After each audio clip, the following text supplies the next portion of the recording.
to lead us this evening as we continue to discover and host our panel and provide updates on Wake Forest University School of Medicine, the academic core of Advocate Health, our dean and partner for the Medicine Forward series, Dr. Ebony Bulware.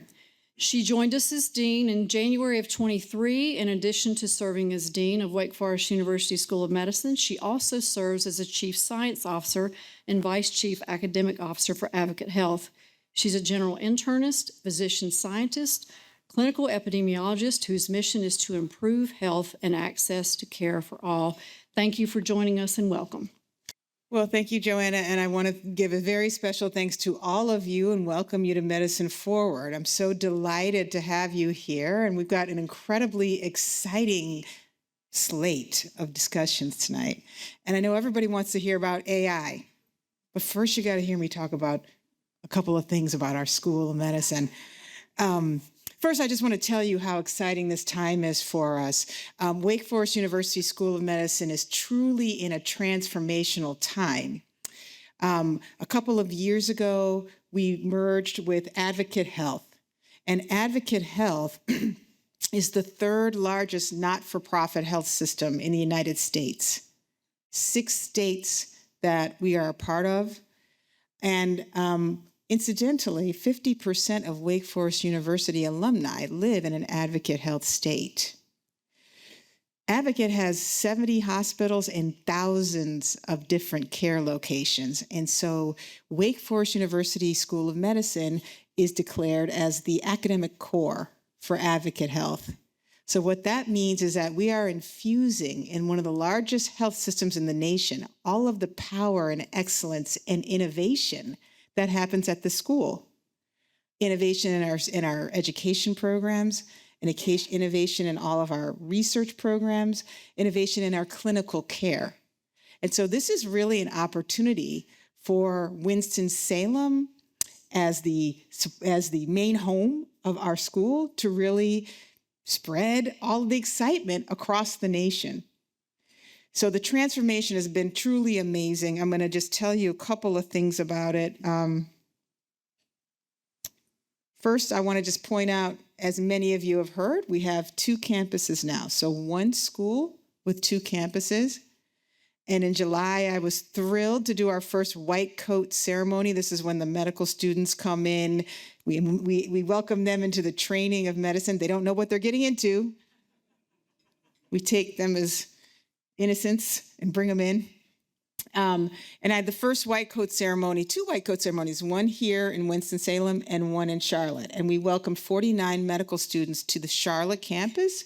And I'll go into this, the 49 medical students in the Charlotte campus in July, and I can't tell you the excitement, the enthusiasm, not only from the students and their families, but also from the community of Charlotte, welcoming the Wake Forest University School of Medicine, and so excited to be linked with Winston-Salem on a journey of excellence in medical education, research, and innovation.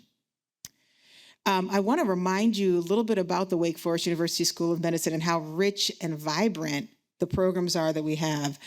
We have thousands of research programs, thousands of faculty actually, and doing all of this training. We have an MD program of over 500 students. We've got biomedical graduate students, 400 plus. That's people who are training in master's and PhD degrees, most of them scientists. We have a PA program that's vibrant, one of the oldest in the country and one of the top ranked programs in the country. And we also have an incredible nursing program with advanced nursing training that's happening right now with over 100 there. So we really are training quite a few students. I'm going to skip you. Good, it's in order. It wasn't in order in mine. We have 1 school and 2 campuses. This is how our Charlotte campus is going to grow. So we started off with 49 medical students actually in this year. And we'll be up to training 100 medical students per year in Charlotte. We currently train, this is per year, meaning per class per year. So in Winston-Salem, we have a class of 150 about. And in Charlotte, we have a class of about 49 right now.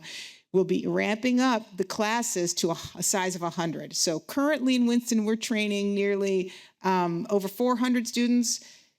We'll be training over 400 in Charlotte at any given time. So we'll be training over 1,000 MD students in North Carolina at any given time in a few years.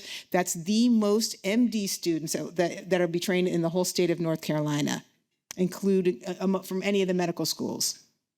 So this is really, an exciting time as we expand our footprint. Another thing that's happening is that Wake Forest excitement about engaging in our research and our training is going across all of Advocate. So we currently have thousands of faculty in North Carolina, most here in Winston-Salem, over 2,000, and then a little bit over 1,000 in Charlotte. But we also have faculty members that are now joining from Wisconsin, Illinois, and Georgia. So the footprint and the influence of Wake Forest University School of Medicine is expanding, and people are excited to be a part of Wake Forest University School of Medicine and all the innovation that's happening here. We have research in so many areas. Tonight we're going to be learning about AI research, led by Dr. Metin Gurkin here in our Center for AI Research, which we established 2.5 years ago, and it's really exploded under Dr. Gurkin's incredible leadership.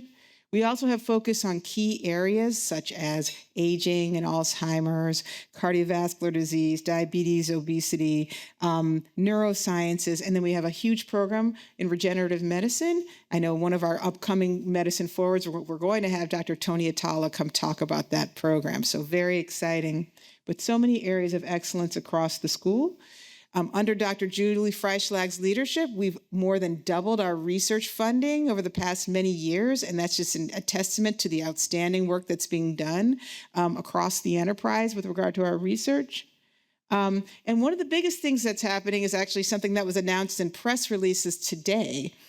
We now have a National Center for Clinical Trials, and so, thank you. Clinical trials is a way for us to get the best possible treatments to patients when they walk through our door. So if there's something new that's out there, there's an opportunity for patients to get either that newest, latest breaking treatment or excellent current clinical care.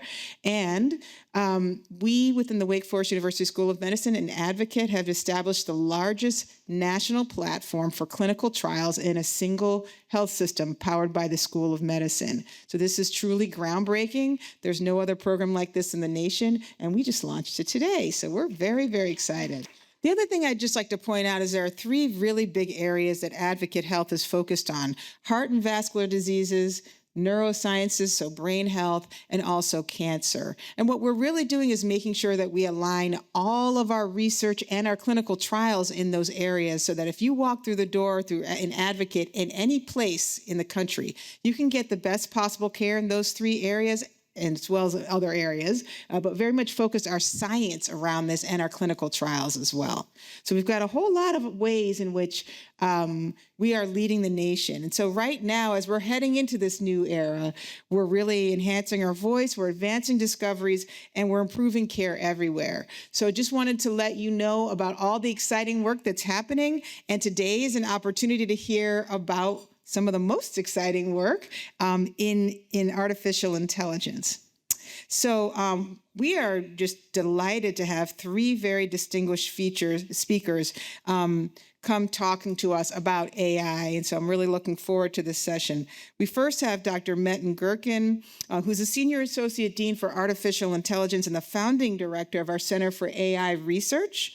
And if you know, centers for AI research are growing around the nation. Dr. Gurkin was a visionary and said, we need one of these centers here at Wake Forest University School of Medicine. And we have been delighted to see that he started with, a great group of folks that he's now grown into a whole army of people focused on this with students and trainees and lots of grant funding. So they really are making a lot of advances in the field. And so it'll be excited to hear from him. He is a nationally and internationally recognized leader in many areas, including medical imaging, biomedical informatics, and translation of AI into healthcare. And then he is joined by Dr. Arezou Mogavar, whose research is transforming early diagnosis and care for children with genetic and neurodevelopmental conditions, and Dr. Oguz Agbilich. I was trained to try to say it. Very complicated. We call him Dr. Oz. Together, their work, which you'll be excited to hear about, shows how much innovation and impact that we're having. So I'm going to go ahead and get started with the program. Pleased to invite Dr. Gurkin to the stage. Good evening. I am delighted to be here with you. Thank you, Dean Boulware, for inviting us, and also to our philanthropy office. It's really, really exciting to be here. 8 years ago, Dr. Freshlach hired me to Wake Forest to start the Center for Biomedical Informatics, and then almost 2.5 years ago, Dean Boulware enabled us to start the Center for Artificial Intelligence Research, and we are very excited about it.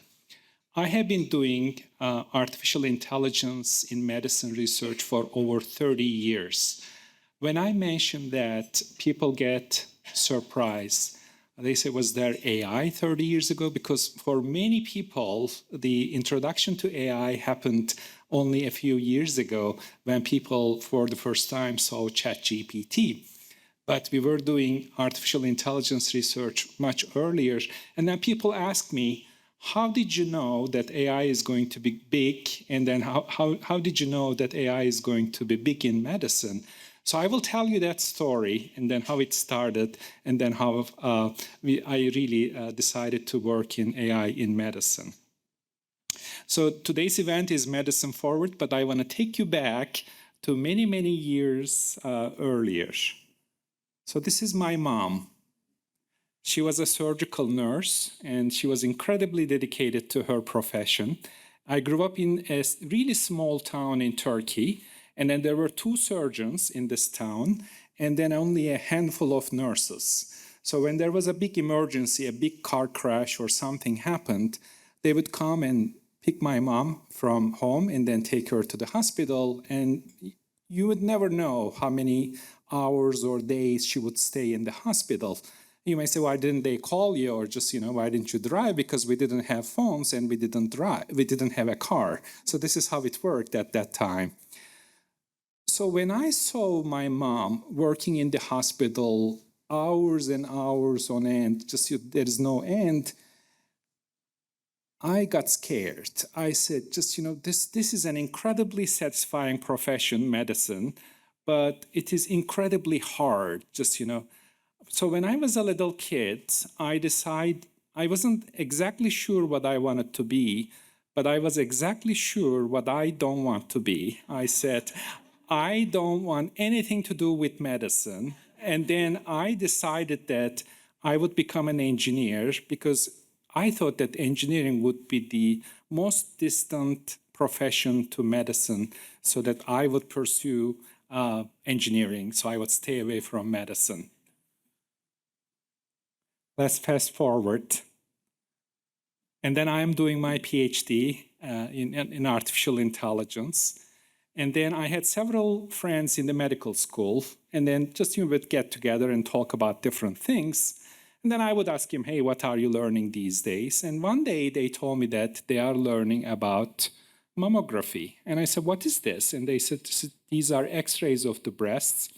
And then we take these because we want to detect the early signs of breast cancer. And I said, what are these early signs of breast cancer?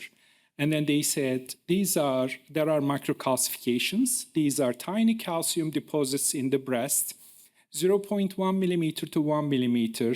And if you have 3 or more within a centimeter square, this constitutes a cluster. And of course, I tend to think in terms of algorithms and numbers. When I hear these things, I said, exciting. So do you have a tool to help you? And I was really expecting them to show me some AI tool to help them. They said, oh, we forgot to show you. They opened the drawer to show me this exciting tool, which is called a magnifying glass. And then this is our daughter learning how to use that amazing radiological tool when she was a little kid. At that point, I decided that I should go into medicine. I said, at that time it was the 20th century. I said, this can't be 20th century that we are still using magnifying glasses to find early signs of breast cancer. So I actually developed tools for the early detection of breast cancer as part of my PhD thesis. And then I worked in a radiology department. And then I actually went to a company that specialized in this area and that developed a tool and then got the FDA approval. And then I came back to academia. One day when I came home, my wife said that she got her mammogram that day. And you know what? She said, they read my mammogram using the device that your company developed. When I heard that, the earth has shifted a little bit because up to that point, I knew that whatever we are working on is going to touch millions of lives. But at that point, I really had the emotional connection because I was working on something, and then for many hours, and I used to see mammograms in my dreams because I was so passionate about it. But I never connected that whenever we develop something, it really comes back and then benefits our loved ones. And then I said, well, my wife is my loved one, but at the end of the day, every patient is the loved one of somebody, and we need to do more of these things.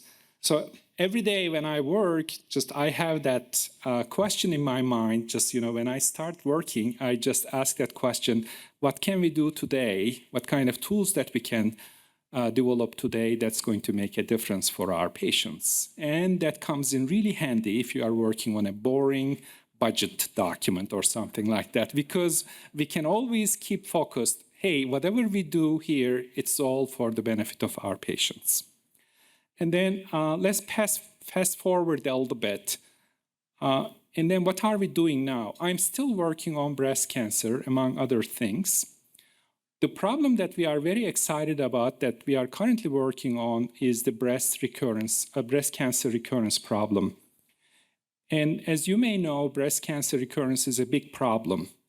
And if your doctors can accurately predict that your breast cancer is going to recur, they may actually prescribe a different kind of treatment strategy for you. You may ask, why don't they just, apply that treatment strategy for every patient? Because it's really harsh, and they don't want to expose all the patients to that treatment strategy. And one good news is that there is a genomic test right now.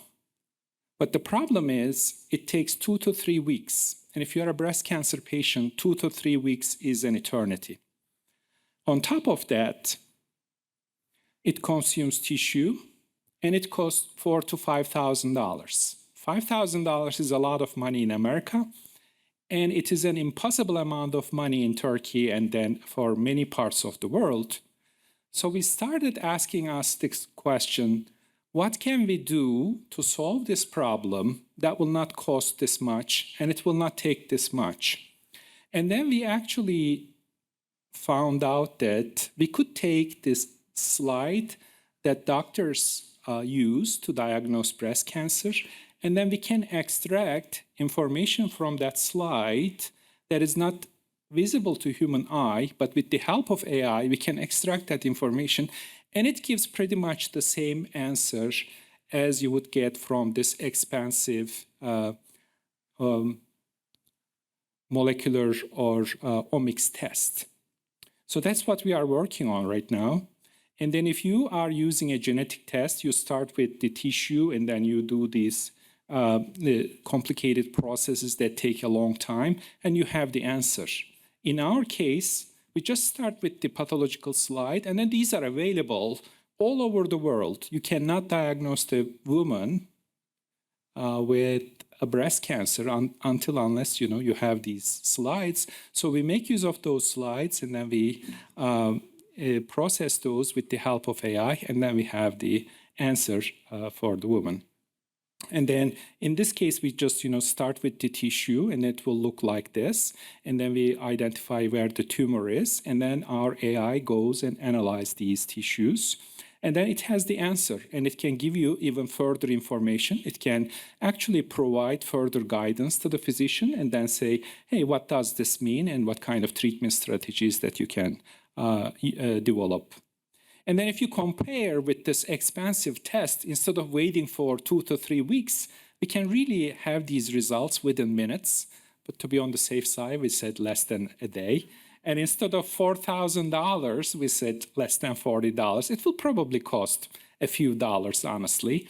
And then we do not destroy any more tissue if it is necessary. And then we can just, we can do this kind of test almost everywhere.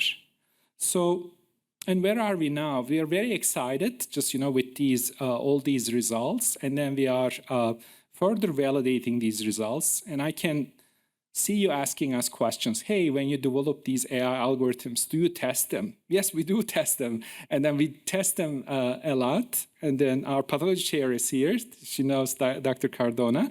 And then we are going to internally test these systems in our system.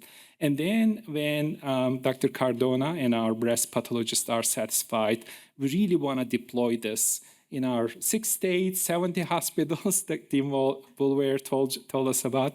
And then hopefully we can just deploy these solutions everywhere, even in that tiny little town that I grew up. And then hopefully we will see those solutions there. Thank you.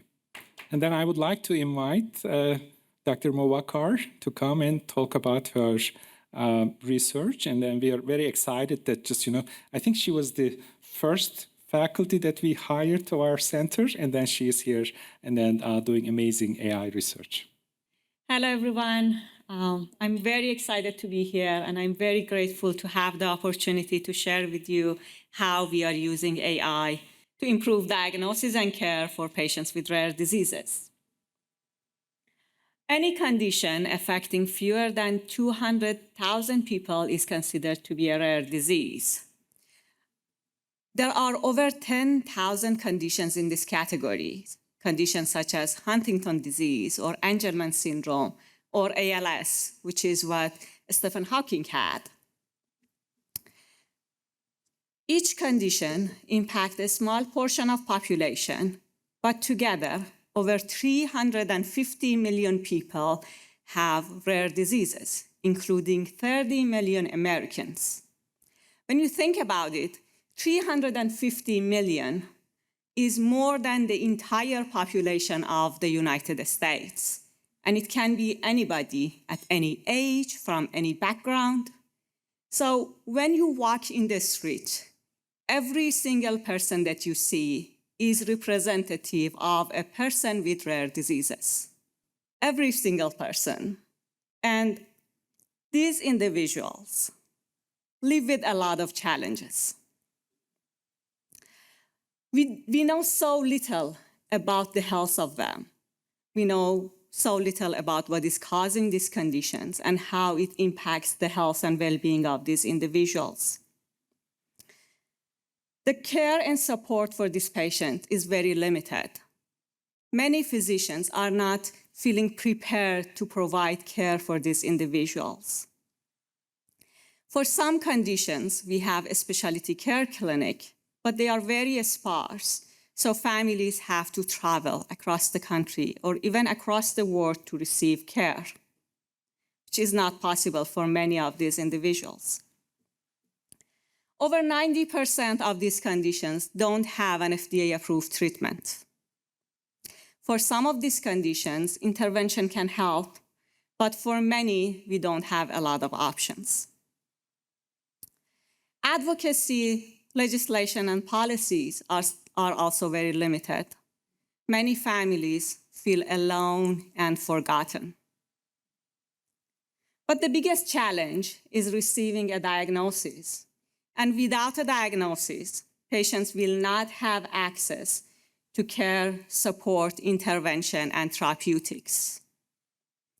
These families see their children, their father, their loved ones, have all of these unexplained health problems, but they don't know what is happening to them. They don't know what to do. They don't know where to go. Only a small portion of population receive a diagnosis. And even for them, it takes an average of 5 to 7 years and 17 different doctors and specialists to get diagnosed. For some families, including ours, the answer never came. We want to change that. In our team, we are using AI to create innovative and accessible solutions to provide care and diagnosis and treatments to these individuals. Today, I will share examples of the work that we have done. By the help of AI, we can identify individuals who have Fragile X syndrome 5 years before the time of clinical diagnosis. But what is Fragile X syndrome and why it matters? Fragile X syndrome is the most common inherited cause of intellectual disability and autism. Patients with Fragile X syndrome have a lot of health issues. There is no treatment for them. And for some, intervention can help. So early diagnosis is critical. Fragile X syndrome is inherited, so it impacts multiple family members and multiple generations in a family. In this graph, we have a real family from our cohort. Red shows Fragile X syndrome. Light blue shows people who carry the gene and can have children with Fragile X syndrome later in life. And yellow shows people that we think are affected by the gene, but we are not sure. They have never been tested. As you can see in this graph, other than Sarah, every single person who is biologically related to Grandpa Cooper is affected by this gene. So when we are talking about diagnosis, it's not about finding one person. It's about finding the entire family, older generation, and even future generation to have a better understanding of their health and have access to intervention and services. Currently, diagnostic approaches are not very effective. Based on the guideline, every person who has autism, intellectual disability, or developmental delay of an unknown cause should be tested for Fragile X syndrome. Based on the prevalence of autism alone, it means that we need to test millions of people, spend billions of dollars in the cost of genetic testing, put a lot of stress on families, on healthcare systems, and the society. And at the end of the day, we are testing millions of people who don't even have the disease. So these approaches are not very effective and are not being fully implemented in the clinics. As a result, the majority of these patients are undiagnosed. To address this challenge, we are using AI. We know that these patients have a lot of health problems, so we thought maybe we can use their medical history to find them. We looked into every single health problems that they ever had. If they had an ear infection when they were a baby, if they had anxiety in middle school, or if they had heart issues or digestive problems when they got older. We used all of that information, and by the help of AI, we were able to analyze this ginormous amount of data and find people with Fragile X syndrome 5 years earlier than the time that they get diagnosed with high level of accuracy. This means that we don't need to test millions of people, spend tons of money, put a lot of stress on the families. We have a faster and more effective way of finding these individuals. But more importantly, it means that these patients and their families have an answer. They don't have to wait 5 more years, go from one doctor to another, from one specialist to another to receive a diagnosis. Now they can have access to a specialty clinic. Now they can get intervention. Now they can participate in clinical trials. Now they can connect to other families with Fragile X syndrome, so they won't be alone anymore.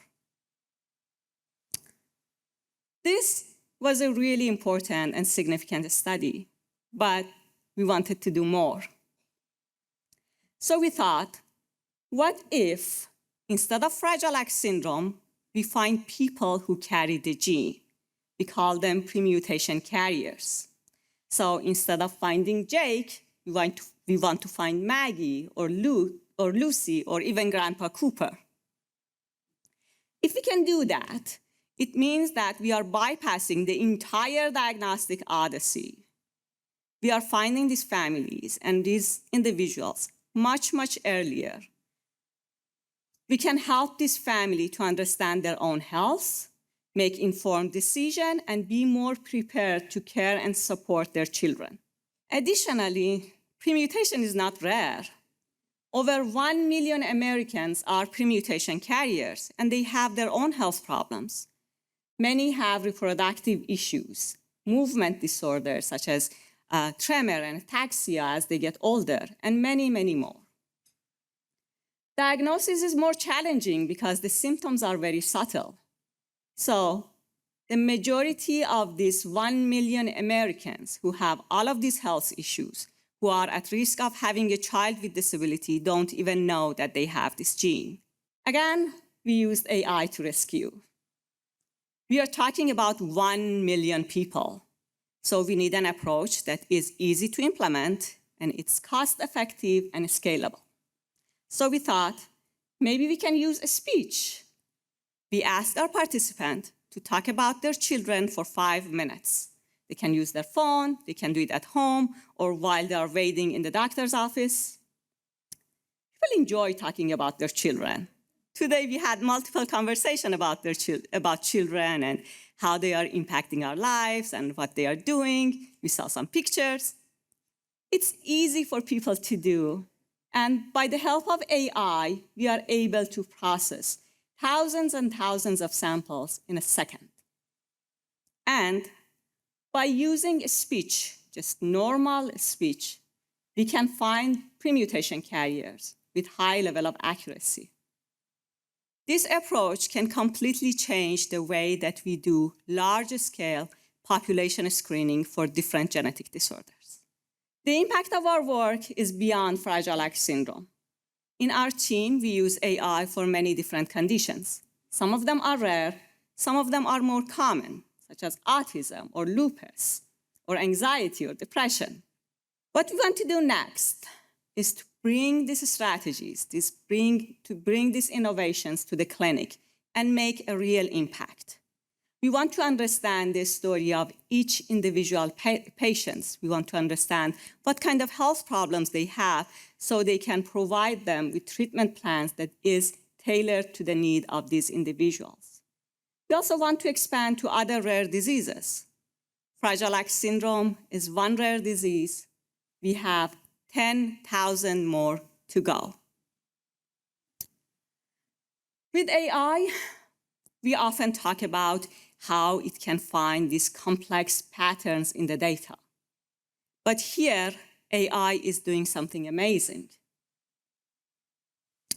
AI is empowering those hidden, forgotten voices in the healthcare systems and helps them to be heard. Thank you so much for listening. And I hope that you join us on this journey because alone we are rare, together we are strong. Thank you so much. Thank you all very much for this opportunity to speak to this great audience. Today, I will talk about our research. We kind of market it as You Will Never Walk Alone. I believe it rings a bell. Who doesn't love Frank Sinatra? But I'm sure there are some soccer lovers. It rings a bell for them as well. Liverpool, right? So about what do Liverpool fans, they sing this song, You Will Never Walk Alone. What they mean is, doesn't matter it rains, it snows, it's super hot. Doesn't matter you lose, you win, we will always be here to support you. This is the message we want to give. We don't want to leave the care when we see the patients because we know a lot more happening when patient leaves the hospital. We also want to be there wherever our patients are. So now I'm trying to show an example of how we use technology and AI to deliver this. So I will specifically focus on the heart failure. Arzu showed the amazing work in the rare diseases. I will take it to a different level. Now we are talking about heart failure. It affects a lot of people now. So heart failure is simply when our heart is unable to pump enough blood so that the oxygen that our body needs. It may be etiology may be very different, but it may show up with different symptoms. It may be dyspnea, it may be swelling. What else may cause dyspnea? I guess anything. You may be out of shape. You may have dyspnea.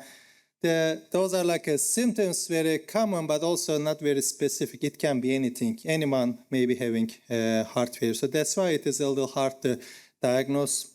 And it affects a lot of people, 6.5 million in the United States alone. And the burden to healthcare is almost $50 billion just for the heart failure per year. And the projections are not very positive.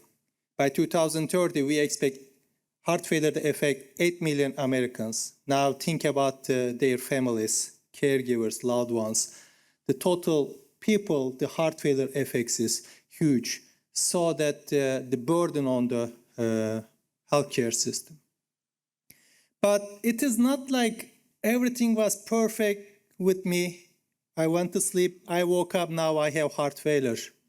It is not like a trigger. It is a process. There's a time that we are free from heart failure. And then risk factors starts. Now we have hypertension. It means that you are heart failure stage A. You don't have to have any structural disease on the heart disease in the background, but if you have any of the risk factors like heart failure, hypertension, left ventricular hypertrophy, diabetes, it means that you are stage A. But then we move to stage B, structural heart disease starts. But still, it may be very commonly asymptomatic at this stage as well, or mildly symptomatic. But again, what symptom we are talking about? Dyspnea, it can be anything again. That's why now we move to stage C or D, we can call it advanced heart failure. Now patients are very heavily medicated, very frequent hospitalization, very high cost to the system, very low quality of life, where it can lead to heart transplant. And we are talking about 5-year survival rate of 50%. And unfortunately, this is where we diagnose typically. And we know that this is where we should diagnose. When patients are maybe asymptomatic, but we know that disease started, because even some simple lifestyle changes may stop the progression, or a simple medication. Well, we have good news. We have all the gold standard diagnostic tools we need. Bad news, they are very expensive. They are not very available, accessible everywhere. Go to Appalachian region, go to rural parts of the America in Mississippi, Missouri, Alabama. Sometimes follow up with the annual exams are even very rare. So that's why we have these modalities, but they are not, there is no such a thing like population level heart failure screening, because those gold standard diagnostics are not accessible. Well, assume we are diagnosed with the heart failure. Again, heart failure is the #1 burden in the healthcare system in terms of the rehospitalization. We discharge patients, we think everything is fine. 25–30% of them come back to hospital within 30 days. Well, there are ways to monitor to prevent this. We have, for example, CardioMEMS, implantable devices. We have a solution for that as well. That's a good thing, so that we can monitor how their heart failure is going, whether it is worsening or not, so we can have it at telemedicine, adjust the medication. We can maybe prevent rehospitalization, improve the quality of life. But again, bad news, they are expensive. They are invasive, there are surgical risks, so there's a procedure to implant those. And also that's why for all these reasons, only 2% of heart failure patients are benefiting from this. So it is not really a solution. All these limitations in the heart failure domain highlight the global need for low-cost and accessible tools to not only early diagnose heart failure, but also to help monitoring heart failure. I have another good news for you, but you know there will be a bad news. Well, there is a simple blood test, like a biomarker we call B-type natriuretic peptides. It's a it's a protein hormone. Its levels are increased in the blood when our heart needs to work harder than it should to pump enough blood. So that's why we can do a blood draw, do a BNP test. If it is high, certain levels, it means that our heart is working more than it should. So it's a good indicator of not only signs of like a risk for heart failure, but also shows the risk for worsening heart failure. So the existing heart failure patients can also benefit by early identifying hospitalization risk. But again, limitation is a blood draw. I mean, of course, it's easier than cardiac MRI. It's a blood draw, but still there are some wait times. It means that you need to be in the clinic in person, and then there are wait times. So what about electrocardiogram? It's a 125 years old technology, one of the first quantitative assessment of the heart. We know a lot about electrocardiogram, and we have been using for over a century to monitor heart health. But it is not you cannot diagnose heart failure from electrocardiogram. But again, it is why, like I said, there are more than 300 million electrocardiograms recorded in the United States. So we want to tap into this. But now electrocardiogram is not only in the clinic. It's also at home. You can buy it from Walmart, Best Buy. You can buy one of these devices, put your 2 finger in, it records your ECG. Done. You have Apple Watch, like I have one. So it records your ECG as well. So that's great. But what do we do with this? Like maybe many of you have one or saw one.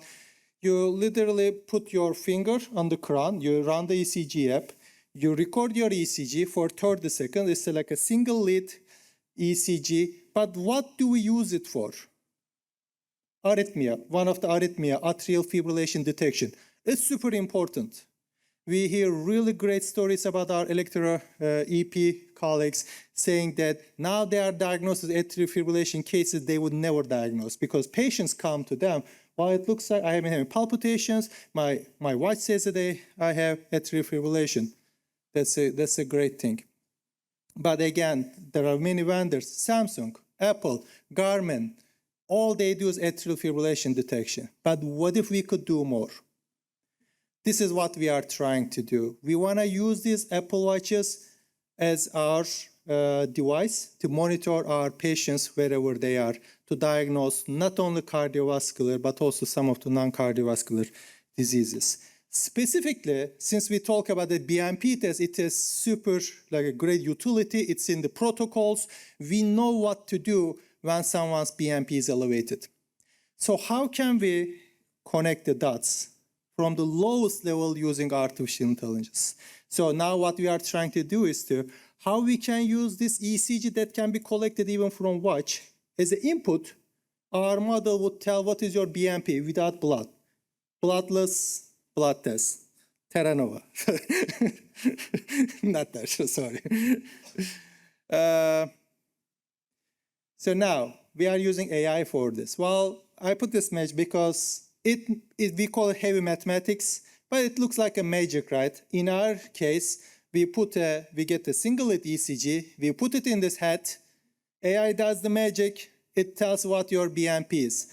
But in the background, like Dr. Boulevard said, we are one of the largest healthcare system. Now we are the academic core of this healthcare system.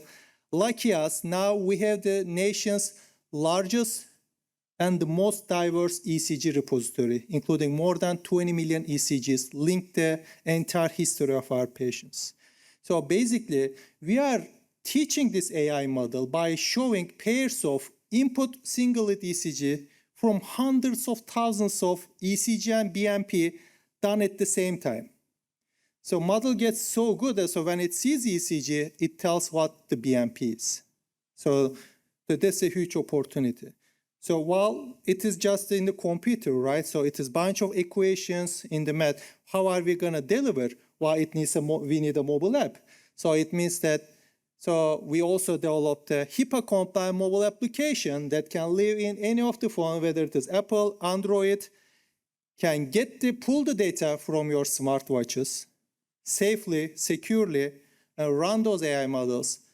Depending on the AI model, either show the results to patient or directly send it to physicians so that we can do something. I didn't dare to do a live demo here, just but anyone interested, I can show. This is a up and running mobile application. Now you are seeing a actual screen of my phone. So I also recorded a video. In this brief demonstration, I will visualize how our artificial intelligence technology can detect elevated BMP from ECG recorded using an Apple Watch. For that, first I would like to share the screen of my Apple Watch with you. And you are actively seeing my Apple Watch screen. As instructed, I touch the crown with my finger and record the 30-second ECG.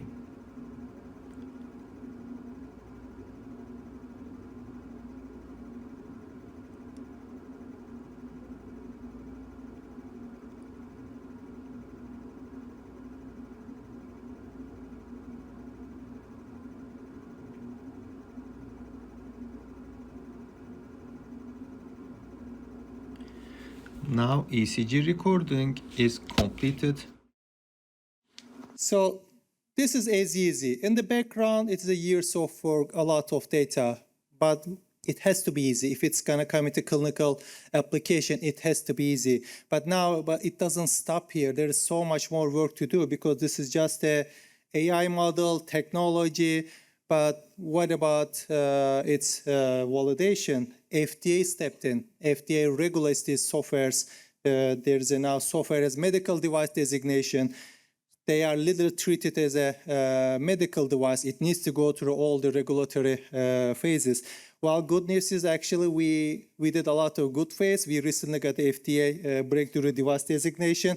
This is a designation given to those technologies that are kind of unique and doesn't have much of a comparable. Like for example, if there's any virus, I don't want to name, there's no vaccine, now we have a vaccine. So it helps, so there is nothing to compare. So they get more accelerated, like a support from FDA. So we are directly working with FDA consultants who are going to be reviewing these studies. So this is just one group. Now imagine the potential. So now we can discharge our heart failure patients. We know what was their BMP before they discharge. All they do is they record an ECG a day. Now we know whether their BMP is significantly elevated. If it is, just have a televisit to see whether we need to adjust their medication or not. Or patients don't have heart failure. All they do is record an ECG. Imagine all our patients, we have 6 million patients, all their variables are connected to our system, and those AI models are running at the background. So now we are calling patients in because their watch says that this patient may have low ejection fraction, may have heart failure, may have or many other diseases. So that's why this is our way to take these diagnostics outside the hospital so that we can intervene in timely manner. So this is just, again, one example of, we have a very large research project in the cardiovascular domain. We have solutions for like a heart failure, arrhythmias, heart attack, sudden cardiac arrest. But also we know that unfortunately we are, I think in the United States, we are not doing great in the maternal health. Matter of fact, we are doing worst compared to any other developed country in the world in terms of maternal health outcomes. But we have solutions for that as well. We don't have to wait for pregnant women to get really severe preeclampsia before they get the diagnosis. Actually, we can have AI models anytime they feel like they have symptoms. What's their symptoms? Shortness of breath. As for a pregnant woman, it can be anything, right? Well, what's the diagnosis? You are pregnant? No, maybe you are not just pregnant. Actually, you are having preeclampsia. AI can help guide them through the pregnancy or even after pregnancy.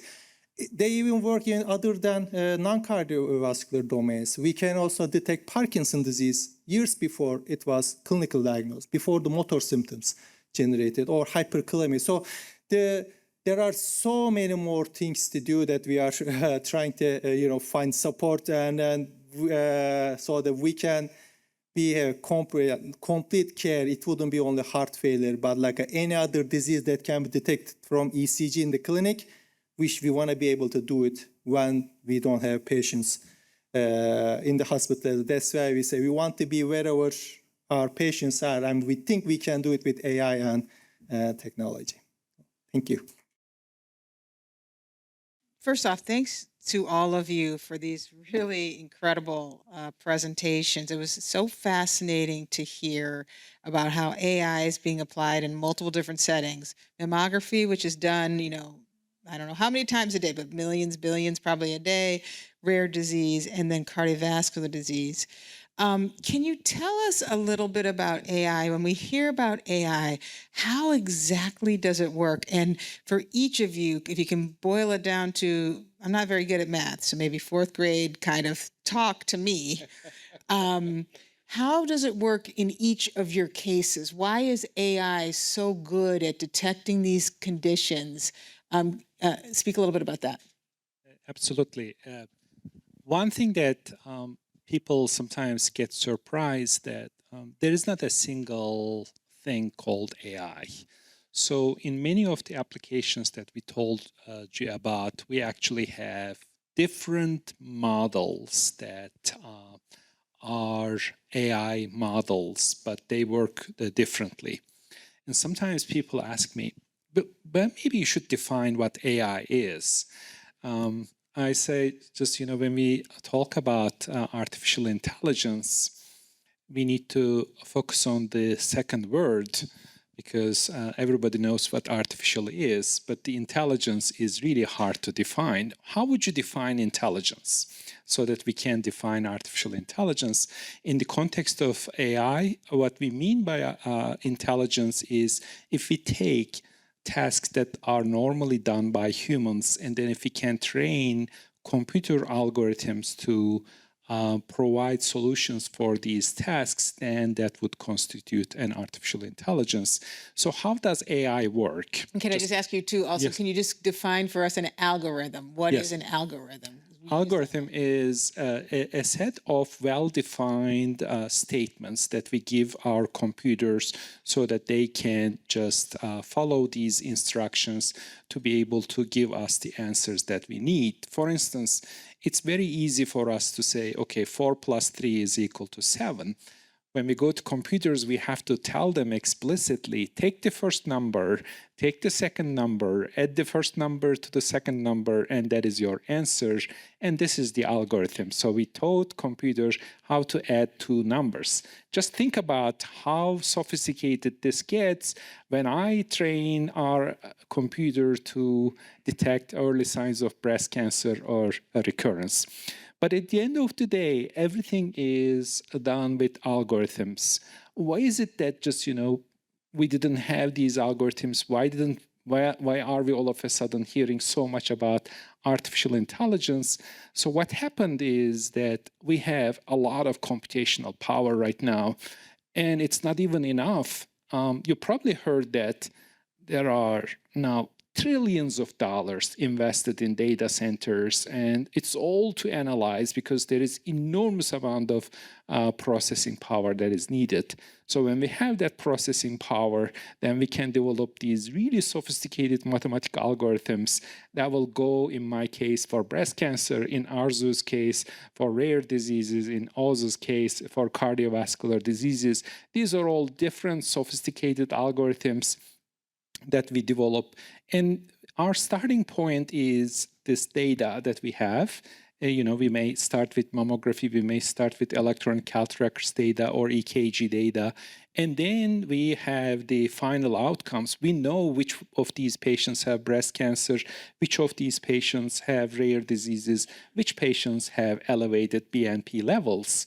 And then once we know that this is our starting point, these are our endpoints, then we start training our algorithms. What does it mean to train an algorithm? Just they can have millions and trillions of, not trillions yet, but millions and billions of parameters, but pretty soon it's coming, millions and billions of parameters, and these parameters are adaptively changed to be able to give us the answer that we want. As Dr. Gurkan has mentioned, we use what we know to learn what we don't know. So for many of these projects, we use what we call supervised learning means that we have a group of people. For them, we know if they have breast cancer or rare disease or heart failure, and then we look into their data to see what is happening to those patients. And then for new patients, we look into if there are similarity between those who have the disease and these new patients that we don't know what is happening to them. If there are similar enough, then we can predict that these patients might also have these conditions. So it can help physicians to do further testing and help them to accelerate the diagnostic process, understand what is going on with each one of these individuals. I mean, great. I guess I don't have much to add, but maybe we can do a very simple exercise. We can develop an AI model together. So I will give some inputs. We will develop an AI model that takes this input to the output. Input is 1, output is 3. Another sample, input is 2, output is 6. Here my AI model would be that take the input, multiply it to 3, get the output. It's an exact fit. Great AI algorithm. It's very simple. So now imagine in the AI, our input and output are not that simple, and input to output relationship is not as simple as we can express with a simple multiplication. Imagine input can also be image, input can also be a signal, input can also be a symptom that patient express, output can be the condition. All we use in the background on the AI, instead of using multiplication, we use so many much more advanced mathematical functions. But at the core, all we do is try to fit a mathematical function that brings input to the outcome of interest we have. Excellent. I'm going to open it up for questions also. So the audience, if you have questions, raise your hand. And meanwhile, I'll just continue to ask questions. And if you want to know more about this, it's of course really difficult to explain in a few minutes these sophisticated systems and solutions. You can become our Center for Artificial Intelligence members. Last month, we had the 500th members, and he was an emergency room physician. He became our 500th member. Our center is growing. And then you can learn. Every month, we have these seminars. We invite world's leading AI experts to come and talk about how they are using AI in medicine. I think I would encourage every one of you to become a member and then attend those seminars. And if you say, well, I missed it, we have a YouTube channel. We record many of those talks, and then you can watch those so that if you want to learn more about AI. Thank you. I think a lot of people, you all showed really exciting examples of the positive of AI, but I think when a lot of people think about AI, there's a lot of fear, because we don't exactly know how it works, and it appears to be so powerful. And then a lot of us in the context of medicine, we're worried: are we going to still have a doctor when we walk through the door? Are we going to walk up to an avatar or a chatbot, and we're going to have to say our symptoms, and that chatbot's going to tell us what we have, and we never even see a human being? Can you talk to us a little bit about how we apply this AI, and what does that mean for the future of medicine? Is there anything you can say to allay our fears about the use of AI in medicine?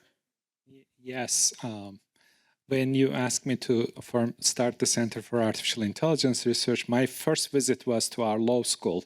So I reached out to them, and then I wanted their collaboration and then work with us. And then also we work with a lot of experts in different fields, not only medical experts, but just, we reach out to a lot of people, because we believe that responsible use of AI will really require the participation of many people, including our patients and patient representatives and ethics experts and then legal experts. There aren't good solutions at this point. I know and understand that people have concerns. And then the challenge is that if you read the press and if you watch Hollywood movies, and they unfortunately have a little bit of negative view of the AI. It's just, it is really challenging. And of course, in academic medicine, we are incredibly sensitive about the implications from the ethics perspective, from legal perspective, and most importantly, for our patients' care. Just, we start with first do no harm. While we are all trying to do all these good things, we don't want to hurt any of our patients. So we spend enormous amount of time, many more times than the time we spend developing these algorithms in testing and validating our algorithms to make sure that it doesn't harm our patients. And every time we deploy these things, always talked about FDA approval. We want to make sure that every study that we do is done after the IRB approval. And every time we want to deploy these AI tools, there is regulatory approval before we do anything else. We want to do good, but we don't want to do any harm. But there is a negative perception of AI. AI is incredibly powerful, and powerful tools can do a lot of great things, but they can also do a lot of damage. So for that reason, we are well aware of this, and then everything we do is just, finding that balance to help our patients. Yeah. And for many of the projects that we do, we use, or we call them AI-assisted diagnoses. So what we do, we try to use AI to help the physicians to make the diagnoses or help them to find these patients faster, to find these conditions easier. So in many of these projects, we are just a helper on the side, but the physician and clinicians are people who make the final decision. We bring those hidden information to their attention, and they can use that to make the judgment. I want to briefly reiterate what Dr. Gurjan said about the FDA approval. So, in July 2025, from White House, there was America's AI Action Plan. It was a very comprehensive review. The most striking part for me, it was a long document, but the most striking part for me was that they said the bottleneck in harnessing AI, adopting AI, is not the lack of AI, lack of the technology. It is the slow adaptation due to trust issues from the stakeholders. And when we tell our physicians, I know you don't see anything on this patient when you see the patient or look at the data, but I did the AI. AI tells that this patient needs this test. Who gets the liability? So I think liability is one of the major issue. But if we say, well, this FDA approved new AI-assisted software, I think this will be, it is not going to solve the entire problem, but this will be one of the biggest dimension to help this solve this trustworthiness problem from both patient and the physician side. It's good to hear that there's a lot of focus on safety and ethics. I'd love to know, in each of your examples, it was about detecting something early. And I guess one question is, how early do we need to detect things? Do we need to predict people's futures? Will we get to a point where we're saying, tell me about your child, and at 7 years old, we could tell them everything that's going to happen? You gave an example of the story. I thought I heard you say you were using speech and the stories that people were telling you. What about that? The use of AI to predict a medical future. Thoughts about that? We could start with you, Dr. Movagar. Yeah, I understand that sometimes it can be a little bit scary. But in many cases, we try to do something that is meaningful. So, for example, with maternal mental health, sometimes with AI, we can predict some of these events 10 years earlier, but at the time, the person is not even pregnant, right? So we try to make these models that make sense. It is deployed at the right time, at the time that people can really benefit from them and don't want to scare people. But there are also a lot of benefit in this. We can make people be prepared. For example, for our Fragile X conditions, if they know that they are at risk of having a child with disability, this is something that we have seen. Sometimes family moves to the states that have better health care. Sometimes families go to a place that is closer to the specialized clinic. If they know that they might have a child who could have movement disorders, they can prepare their home. So it gives the families the options to make an informed decision, and it's very valuable. I mean, to me, predicting, it boils down to whether actionable or not. We may be able to predict a lot of disease, especially if there's hereditary genetic components, not a lot of environmental. We can predict anything, but can we do anything? First question, if we can do anything, does it change the outcome? I think if it answers this, any AI model predicting future can be helpful. Yes, there's a question. Go ahead. Oh, I think you sort of touched on it because I was going to ask about the percentage of error for using it, but you did sort of talk about, the doctors definitely always have the final word. It's just a tool to help you diagnose. But I wanted to also ask, you mentioned about data centers. Is there a max that's going to be reached? Because, this is just here. You're talking about the complexity of solving these, but you have it in other industries. And so is there a cap? I know they're building the data centers all over, but what's that max? You may or may not be able to answer that. I would be a very rich man if I knew the answer to that question. That we will reach this level and then we will stop all the AI research. That is hard to predict. I think we are there is quite a bit of unknown in the AI space. But as far as we are concerned, how we approach it, we will continue working in this area until we can help all of our patients. When we can make sure that our patients can benefit from everything that we develop.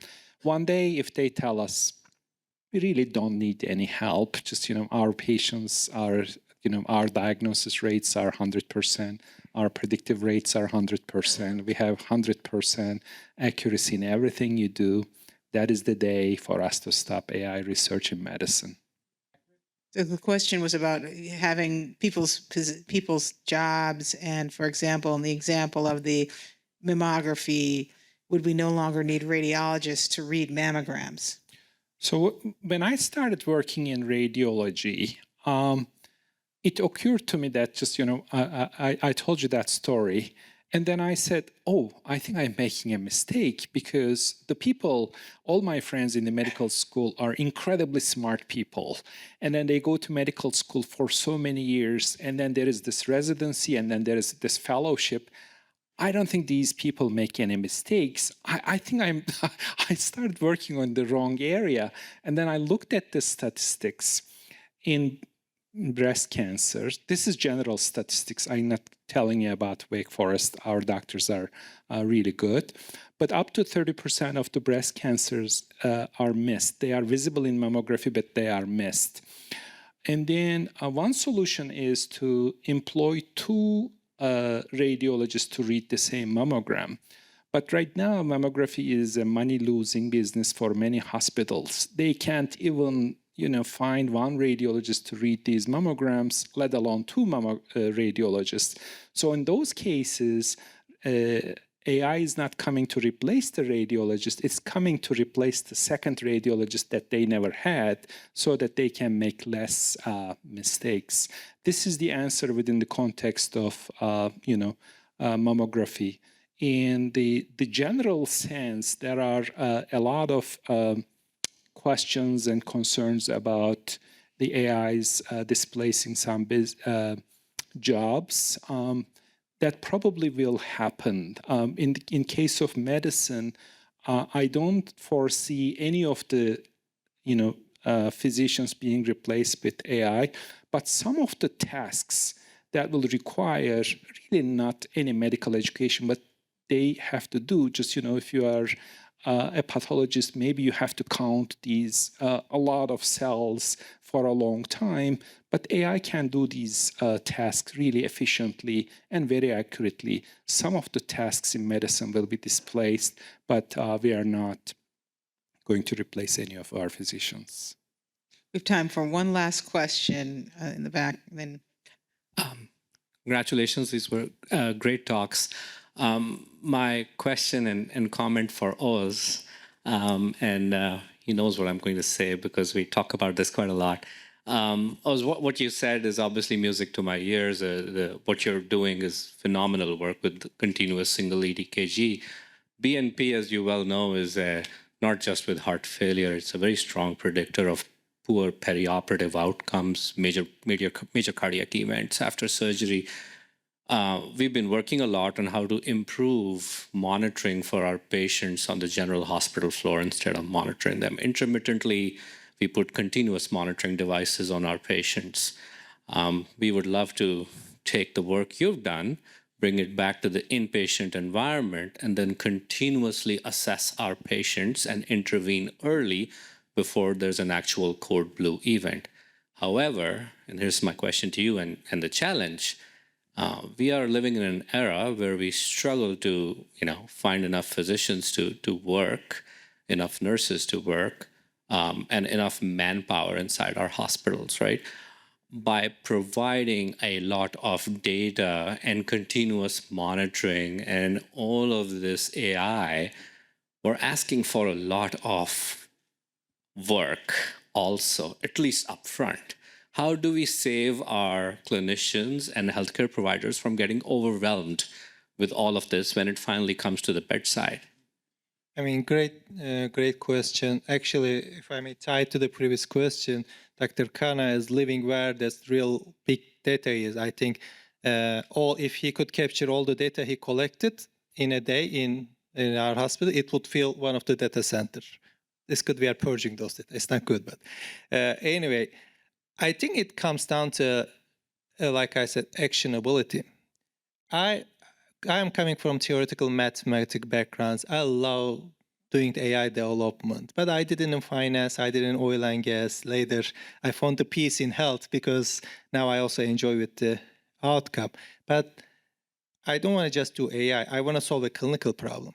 So that's why some of those AI models, if I come to a clinic, there's this best AI model, 100% accurate, but if it is not helping in the clinical workflow, if it is not actionable, I don't think this AI model should be implemented. Not yet, at least. Maybe in the future, there may be a need for it. So coming down to you, I think the AI model, it shouldn't be like how we can fit this AI model into clinic. We should develop the AI model that solve the exact clinical problem within the limitations of the clinical setup. So, like you said, how are we gonna respond to all this alerts generated by AI? It means that we don't have resources to do that. It means that this AI model is not ready or is not in its prime yet to be. So if we start from the actual solving a clinical problem, and then I think it kind of eliminates many of these problems. So that when it is ready in the prime, it doesn't affect the clinical workflow. It is not a burden. And then we wouldn't have these problems as well. Thank you. Okay, well, I think we could ask about 20 million questions and we could be here for 5 days straight with questions, but I want to thank these outstanding scientists for fantastic presentations.